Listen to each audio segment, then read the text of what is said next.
Conoce la fascinante historia de personas como tú, como yo, que vivieron al estilo de Jesús y transformaron sus vidas.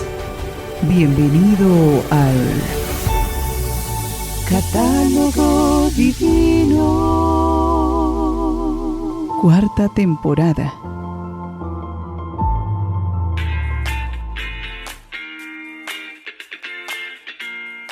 Comencemos esta nueva semana trayendo a la mente las variadas bendiciones que hemos recibido del Señor. Recordar lo bueno que hemos recibido nos da fuerzas para mantenernos alegres en medio de las dificultades, sabiendo que nuevas cosas buenas nos llegarán más adelante.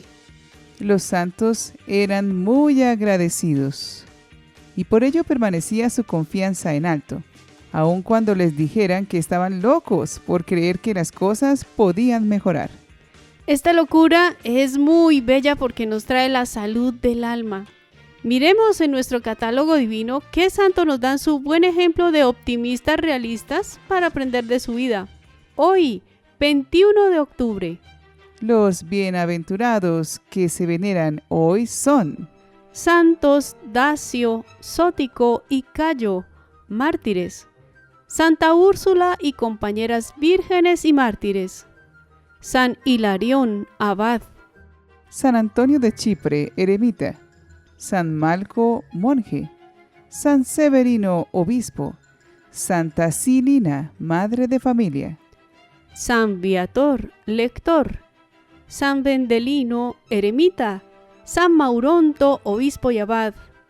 Beato Pedro Capucci, presbítero religioso. San Pedro Yu Tails, mártir adolescente. Santa Laura Montoya Upegui, virgen. Beata María Lorenza Requesens, viuda y fundadora. Y los beatos mártires de Nembra. Conozcamos a un fervoroso predicador dominico que al mejor estilo de Santo Domingo de Guzmán movía los corazones a regresar a Dios y fue un religioso ejemplar. Se trata del beato Pedro Capucci.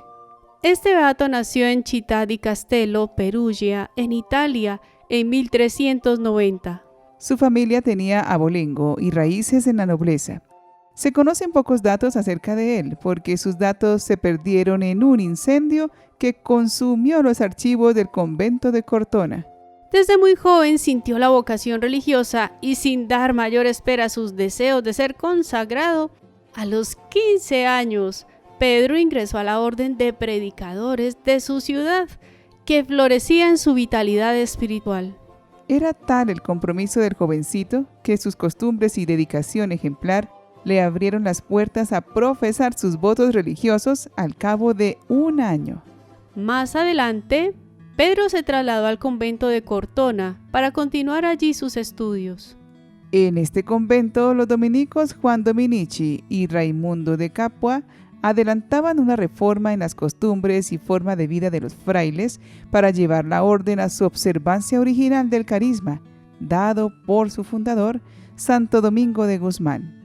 Pedro fue un entusiasta receptor de estas nuevas iniciativas y acogió con amor y fidelidad la belleza renovada de su carisma, haciéndose un firme observante de su herencia dominica.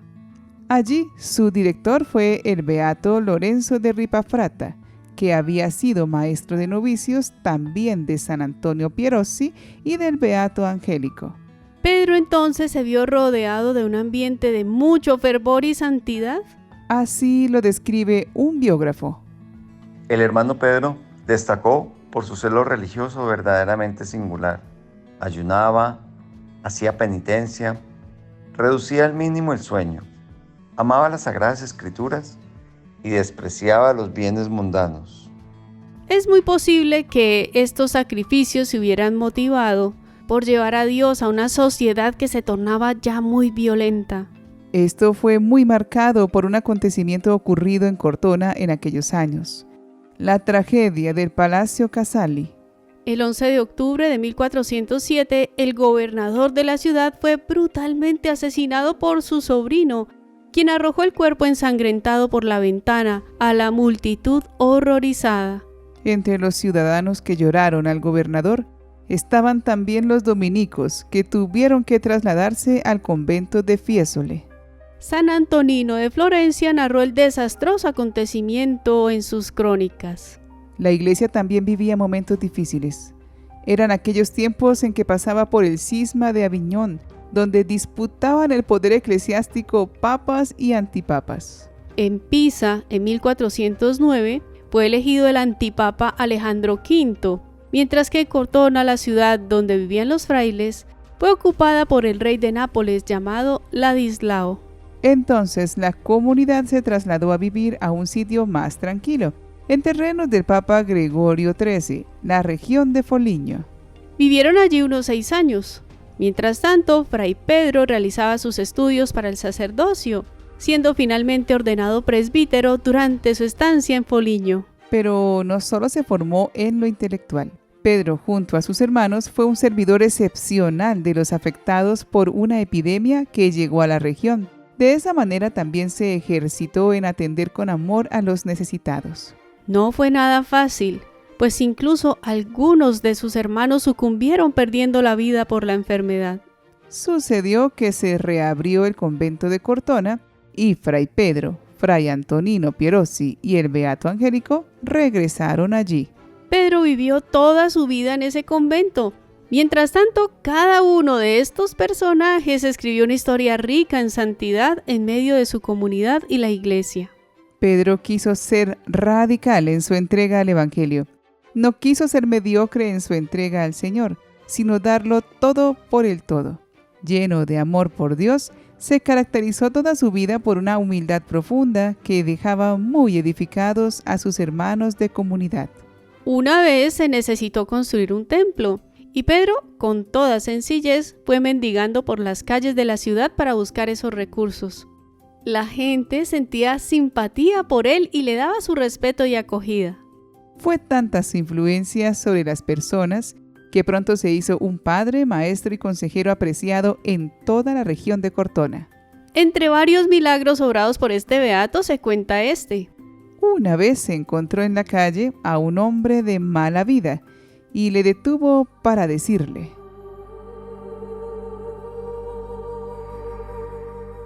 ¿qué maldad estás tramando? ¿Cuánto tiempo vas a seguir añadiendo pecado sobre pecado? No te quedan más que 24 horas de vida, al fin de las cuales tendrás que dar cuenta a Dios de tus actos. El hombre se intranquilizó, pero no hizo caso. Aquella misma noche sufrió un grave accidente y enseguida mandó a llamar al Beato Pedro, con quien se confesó humildemente antes de morir. Su predicación tenía un signo muy especial. El Beato Pedro predicaba con una calavera en la mano. Hablaba sobre los llamados novissimi, el infierno, el cielo, la muerte y el juicio, de una manera tan conmovedora que más que llenar de miedo, infundía ánimo para volver a la fe. Entre muchos se recuerda el arrepentimiento de muchos pecadores empedernidos y 2 condenados a muerte que entregaron oportunamente su alma a Dios. Era muy insistente para predicar, pero muy compasivo para atender a los penitentes en el confesionario. Dios le concedió a Pedro no solo sanar las almas, sino también realizó algunas curaciones físicas con su oración. Aunque tenía mucho reconocimiento, Pedro prefirió permanecer siempre en el puesto de la humildad. Junto a su amigo Antonino Pierozzi, con quien alternaron el priorato del convento, lideraron la construcción de la actual monumental iglesia de Cortona. Pedro enfermó por poco tiempo y falleció el 21 de octubre de 1445, cuando tenía 55 años, rodeado del aprecio y admiración de su comunidad y del pueblo fiel. Sus reliquias dieron un inesperado recorrido a lo largo de la historia y actualmente se veneran en el convento de Cortona. El 16 de mayo de 1816, el Papa Pío VII confirmó el culto ad immemorabili de Pedro Cappucci. Se cuenta que nada más terminar la Segunda Guerra Mundial, la tarde del 21 de octubre de 1945, la urna con el cuerpo del beato fue llevada en solemne procesión por las calles de la ciudad. Oremos a este fervoroso fraile, que nos enseñó a ser decididos en nuestra fe, a ser humildes y permanecer en constante conversión. Oh Dios, lleno de misericordia, que advertiste a tus fieles que meditando los novísimos jamás pecarían, concédenos por los méritos y el ejemplo del beato Pedro, que pensando en la muerte corporal y arrepentidos de los pecados cometidos, evitemos así la muerte eterna. Por nuestro Señor Jesucristo. Amén. Este fogoso predicador llamaba mucho la atención con sus brillantes palabras, pero en la cotidianidad era un fraile orante, obediente, devoto y humilde, al que se veía de diario realizar las tareas domésticas con toda dedicación y disponibilidad. Meditaba realmente en los misterios del Señor y no se le veía dar importancia a refinamientos y comodidades, sin temor a vivir la penitencia, con tal de apoyar la conversión de las almas que buscaba orientar. Por ello era tan eficaz predicador, porque lo que pedía a sus fieles ya lo había practicado él con todo el fervor posible, solamente buscando el agrado de Dios. Ojalá que nosotros vivamos siempre así, pensando primero antes de actuar, si esto agrada a Dios o no. Así nuestra vida no será solo una lucha, sino una respuesta de amor. Beato Pedro Cappucci, Ruega por nosotros.